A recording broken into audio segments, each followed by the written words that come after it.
कबीरदास। बहुत बड़ा ब्लंडर है शास्त्र के नाम पे मनगढ़ंत चीजें। शास्त्र के नाम पे मनगढ़ंत चीजें। अरे कर्मीनो, अरे ज्ञानहीनो कहते हैं परमात्मा। कबीर जी कहते हैं मोती मुक्ता दर्शत नाही, ये जग है सब अंदरे, दिखत के तो नैन चश्म सुनकर फिरा मोतिया बंदरे। एक इस्कॉन धर्म को मानने वाले वामसीधारी प्रभु जी अपने YouTube चैनल गौरांग ग्रुप पर संत रामपाल जी महाराज को लेकर 2 वीडियो अपलोड करते हैं।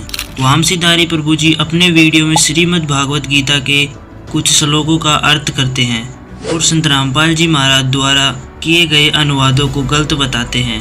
इनका कहना है कि गीता अध्याय 18 श्लोक 66 में व्रज शब्द का अर्थ तो जाना है, परंतु श्लोक का अर्थ करने पर व्रज शब्द का अर्थ आना होगा। जाना अर्थ श्लोक में सही नहीं लग रहा, क्योंकि ये लॉजिकल भी नहीं है एक्चुअली। एक तरफ भगवान बोल रहे हैं माम एकम शरणम व्रज, तो अगर कोई बोल रहा है मेरे पास आओ, आओ बोलेगा, जाओ नहीं बोलेगा। कभी हमने नहीं सुना ऐसा कि मेरे पास जाओ। हिंदी ग्रामर के हिसाब से भी गलत है। व्रज शब्द का अर्थ संस्कृत हिंदी कोश में जाना होता है। इस प्रकार की ऊट पटांग बातें करके अर्थ बना देना एक बेवकूफ़ी है। गीता अध्याय 18 के श्लोक 66 का अर्थ होगा कि संपूर्ण धर्मों को अर्थात संपूर्ण कर्मों को मुझ में त्याग कर तू केवल एक मुझ सर्वशक्तिमान सर्वाधार परमेश्वर की ही शरण में जा। ये यहाँ भी इन्होंने बैठा रखा है, सारा ही बदल दिया गीता जी का पूरा अज्ञान। गीतोपनिषद यथारूप द्वारा कृष्ण कृपा श्री मूर्ति श्रीमद एसी भक्ति वेदांत स्वामी प्रभुपाद संस्थापक आचार्य अंतर्राष्ट्रीय Krishna Bhavanamrit Sangh Bhaktivedanta book trust Los Angeles London Stockholm Sydney Hong Kong Mumbai. अब ये कहाँ से छपी है? भक्ति वेदांत बुक ट्रस्ट के लिए भीमदास द्वारा हरे कृष्ण धाम जो मुंबई से प्रकाशित रेखा प्रिंट दिल्ली से मुद्रित 18वां अध्याय है ये। और यहाँ 66वां श्लोक सर्व धनवान प्रीतज माम एकम शरणम व्रज अहम तवा सर्व पापिवा मोक्षामि मा शुच। ये यहाँ 553 पर इसकी केवल संस्कृत है और 554 पे हिंदी है। 554 पे ये देखिए, इन्होंने पहले शब्दों के अर्थ अलग लिख दिए। सर्वधर्मान माने समस्त प्रकार के धर्म और वर्ज माने जाओ, बिल्कुल ठीक है। शरण में वर्ज माने जाओ, वर्ज माने जाना ही होता है। अब यहाँ इन्होंने अनुवाद किया, शब्दार्थ तो ठीक लिख दिए कि कुपट डेगा तड़ बेवकूफ ना बना दिया हमने। और यहाँ फिर वह बात क्यों समस्त प्रकार के धर्मों का परित्याग करो और मेरी शरण में आओ। अरे वाह, चौड़े झूठ बोल रहे। वर्ज माने जाओ और यहाँ लिख रहा वर्ज माने आओ, कर दिया उदार अड़े नाश कर रखा तुमने। सर्व धर्मान परितज माम एकम शरणम वर्ज। वर्ज माने उस सर्वशक्तिमान परम अक्षर ब्रह्म की शरण में जा और मेरे ओम नाम के सत्र का जो साधना वो मुझे छोड़ दे। अहम तवा सर्व पापे भ्या मोक्षामि, मैं तुझे फिर गधे कुत्ते सुअर नहीं बनाऊंगा। आगे इन भाई साहब का कहना है कि वेदों में कबीर परमात्मा नहीं लिखा है बल्कि कवि लिखा है, जिसका संत रामपाल जी महाराज अनर्थ कर रहे हैं। अब आपको हम वेदों से ही दिखाते हैं कि कबीर ही पूर्ण परमात्मा है। इसलिए परमात्मा कहा करते मोती मुक्ता दर्शत नाही, ये जग है सब अंदरे, दिखत के तो नैन चश्म इनका फिरा मोतिया बंदरे। ये दिख है विद्वान पुरुष और महर्षि को हमें इनका मोतिया बंद है। जिसका मोतिया बंद हो आँखों में, आँखें तो दिखाई देती हैं जैसे बड़ा स्वस्थ आँखें हैं, सब कुछ दिखता होगा, लेकिन वो नपट अंधा है जिसका मोतिया बंद हो गया दोनों आँखों में। तो परमात्मा कहते हैं कि तुमने ये महर्षि दिखाई दे हैं, गुरु ब्राह्मण दिखाई देते हैं, ये मंडलेश्वर, इनका मोतिया बंद हो रहा है, इन्हें अपने सदग्रंथों में लिखी हुई सच्चाई का नहीं पता, और फिर निराकार कहते। अब दिखाते हैं आपको परमात्मा की सारी स्थिति। देखिएगा ऋग्वेद मंडल नंबर 9, ऋग्वेद मंडल नंबर 9 अब दिखाते हैं, और सूक्त नंबर 86। भगवान साकार है या निराकार है, वो कैसी लीला करता है। ये है ऋग्वेद मंडल नंबर 9, 10 इकट्ठा अनुवाद है।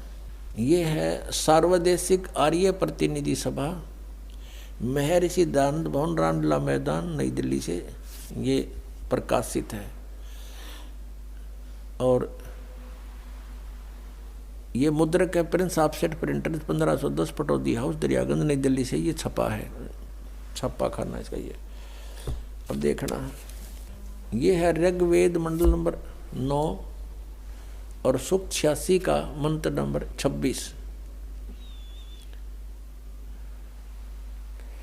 इसमें लिखा है कि यज्ञ करने वाले यजमानों के लिए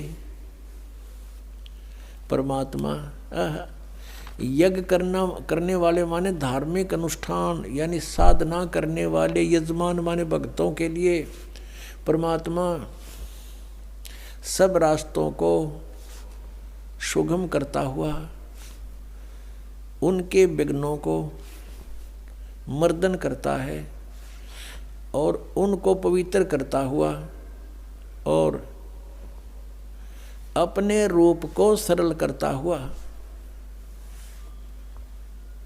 वह कांति में परमात्मा। यह लिखना था कबीर देव। कवि कोई भी सर्वज्ञ नहीं हो सकता जिसको सारा ज्ञान हो। कवि कविता बना सकता है, ये कबीर देव लिखना था यहाँ पर। वो कबीर देव विद्युत के समान यानी आकाशीय बिजली की तरह सेकंड में नीचे आ जावे, क्रीड़ा करता हुआ, ऐसे लीला करता हुआ वर्णीय पुरुष को यानी अच्छी आत्मा को प्राप्त होता है। अच्छी आत्मा को आके मिलता है वो, जैसे आदरणीय धर्मदास जी को मिले, आदरणीय नानक साहिब जी को मिले, आदरणीय मुल्कदास साहिब जी को मिले, आदरणीय दादू साहिब जी को मिले, आदरणीय गरीबदास साहिब जी गांव छुरानी जिला जद्दर हरियाणा वाले को मिले, आदरणीय गीसा दास साहिब जी गांव खेखड़ा यूपी मेरठ वाले को मिले। तो अच्छे पुरुष को आकर प्राप्त होता है। वो कहाँ रहता हो भगवान? 27वें श्लोक में ऋग्वेद मंडल नंबर 9 और सूक्त नंबर 86 का 26 पढ़कर 27 में पा गए। इसमें इन्होंने ये जो निराकार मानते थे भगवान को और वेद बता रहे हैं वह परमात्मा प्रकाश पुंज को, परमात्मा को, जो परमात्मा ध्युलोक के तीसरे पृष्ठ पर विराजमान है वहाँ रहता है। तीसरे एक स्थान पर रहता है ध्युलोक के यानी उस तेजो में लोक सतलोक के एक स्थान पर, तीसरे स्थान पर विराजमान है, स्थान पर विराजमान है, वहाँ रहता है। निराकार क्यों करो है भगवान जब वहाँ बैठा है? आगे दिखाते हैं। ये है ऋग्वेद मंडल नंबर 9 सूक्त 82 का। ऋग्वेद मंडल नंबर 9 और सूक्त 82। और यहाँ देखें ये है 82वां, 81वां समाप्त हुआ, ये 82वां शुरू हो जाता है। इसका प्रथम मंत्र इसमें लिखा है कि जो सर्वोत्पादक प्रभु, सबकी उत्पत्ति करने वाला परमेश्वर प्रकाश रूप है। इसका अर्थ है वो तेजो में रूप साकार है, सद्गुणों की वृष्टि करने वाला, पापों का हरण करने वाला, पाप नाश करने वाला, पाप क्षमा करने वाला है। वह राजेव, राजा के समान, राजेव इसका अर्थ है राजा के समान आगे लिखा है। ये देखना, ये 269 पृष्ठ पर पढ़ रहे हैं। कोई भ्रमत कर देगा कि दूसरा पृष्ठ दिखा दिया होगा। ये 270 दिखाऊंगा। ये देखो 270 यहाँ लिखा है। 82 का पल्ला पढ़ रहे हैं, 82 का 9 के 82 का। राजा के समान दर्शनीय है, वो देखने जोगा है, विजिबल है, वो साकार है, राजा की तरह तो मनुष्य जैसा ही हुआ। और वह है पृथ्वी आदि लोक लोकांतरों के चारों ओर शब्दमान हो रहा है।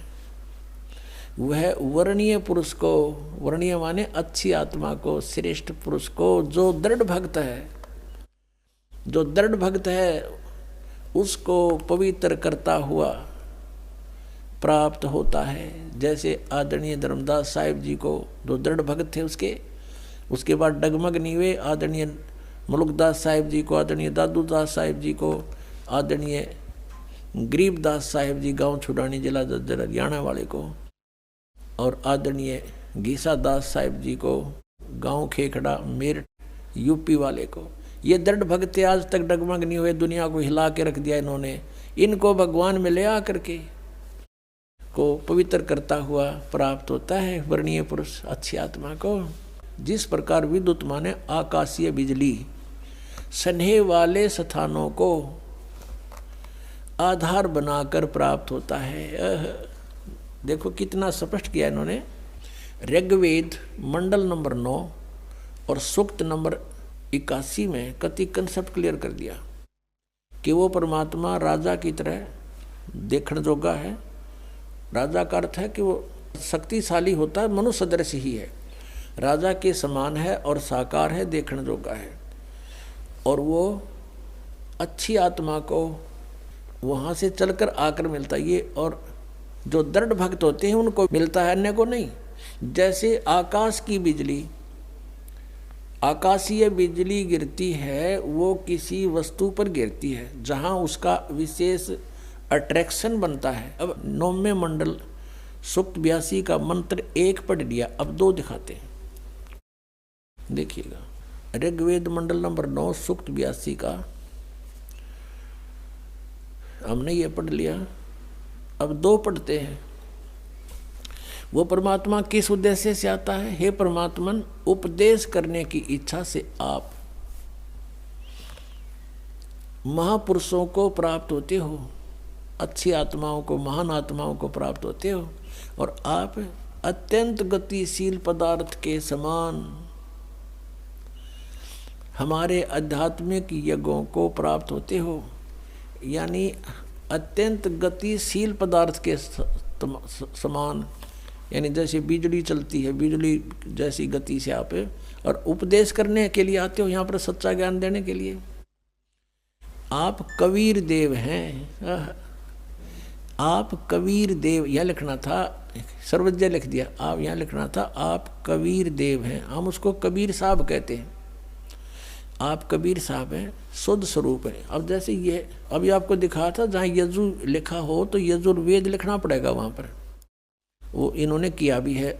महर्षि दानंद ने यजुर्वेद के 36वें अध्याय के प्रथम मंत्र में यजु का अर्थ यजुर्वेद किया है, तो यहाँ लिखना था वो कबीर देव है, वो शुद्ध स्वरूप है।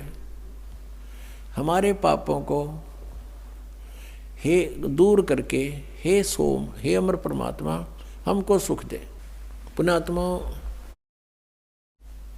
वेद पढ़े पर भेद न जाने, ये बात पुराण 18।